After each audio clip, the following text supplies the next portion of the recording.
that we have the MOSFET changed, we want to do the initial test over again. Turn it down to 1 volt. All right, and we will plug it in.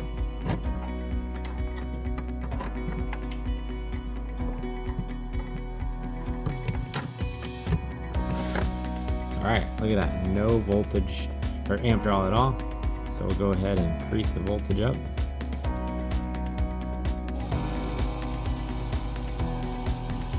Fan's going bad on my power supply. Probably because it's so stinking cold in here. All right, we've got it set on 12 volts. Now you say, well, what do you do next? Put it in the test board and see if all the voltages are there? No, there's an easier way. I'm gonna show you real quick. If I can find, there it is. All right, on this end of the board, there is a engage and power point here.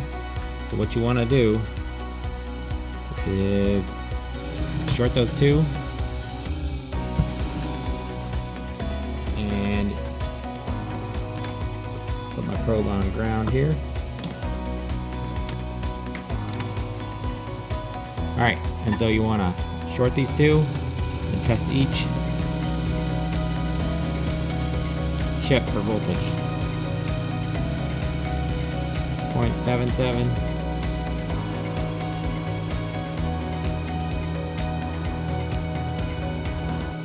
The coating they put on this board makes it kind of hard to get a reading on these all the pins and everything. Some places it's pretty thick.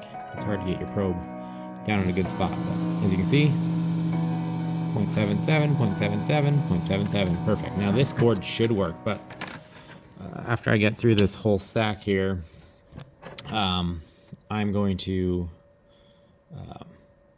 run them all through a test. So that's how you quickly test for power and make sure like there's no other shorts on here.